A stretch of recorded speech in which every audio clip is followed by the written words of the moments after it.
Every time we come across one of these blessed days, whether it's the days of Ramadan, the nights of Ramadan, whether it is these 10 days, one of the things that we are encouraged to do is to add to our routine during these days, and then to maintain an element of that routine after those days. As I said when we had Ramadan as well, the goal is to raise the bar. And Allah blesses us with these incentives that allow us to raise the bar.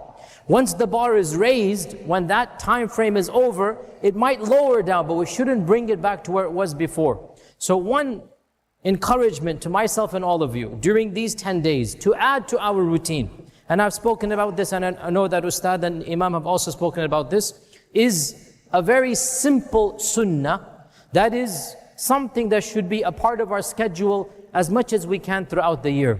And that is the sunnah of Salat al-Duha. The sunnah of Salat al-Duha. Salat al-Duha is a very, very strongly encouraged sunnah. It is small in its time frame, and yet its reward is massive. Where scholars say that despite the fact that it is shorter, its rewards are so great, is that Duha time frame is typically the time frame when we are busy with the dunya. That's when we go to work, when we're in the fields, when we're doing business. So if we can break away from our dunya routine, even for 10 minutes, 5 minutes, that blessing is equivalent to a much longer time frame outside of Salat al-Duha. And Abu Hurairah radiallahu anhu said, my Khalil, my best friend, he advised me 3 things. I will never leave them until the day that I die. Number 1, he advised me to fast 3 days of every month. Number 2, he advised me to pray my witr before I go to sleep. Never leave witr salah. And number 3, he advised me to pray Salat al-Duha. So Abu Hurairah radiallahu anhu would have these as his 3 sunnah routines. He never gave it till he died. 3 days fasting of the month, praying the qiyam and tahajjud and witr every night, even if he's not going to wake up, before he goes to sleep, he's going to pray it. And Salat al-Duha every single day. So there are many blessings for Salat al-Duha, and inshallah with this we conclude. Number 1, our Prophet ﷺ called it Salatul Awwabin. If you want to be in that category of Awwab, you have to pray Salat al-Duha.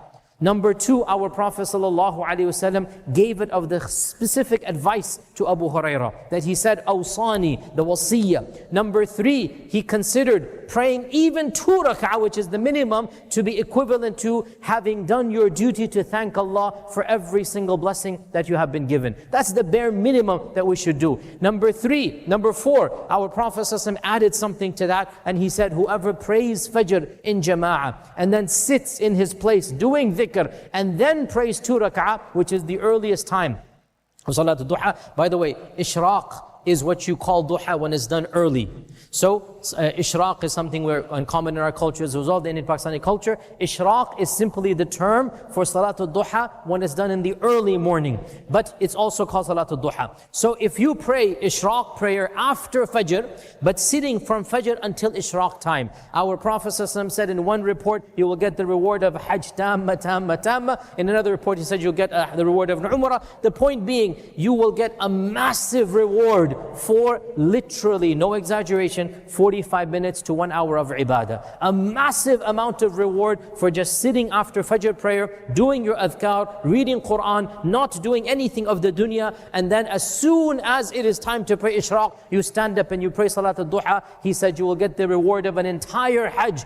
We sit after Salat al-Fajr, we do our adhkar until it is time to pray Salat al-Duha, and then we pray 2 rak'ah, that's it, and we will get that reward of the Hajj tamma tamma tamma. So this is a small deed, and yet its rewards are immense in the eyes of Allah. I ask Allah Azza wa Jal to make us of those who pray Salat al-Awwabin, and to make us of the ranks of the people of the Awwabin. Wa jazakumullahu khair. Wassalamu alaikum wa rahmatullahi wa barakatuh.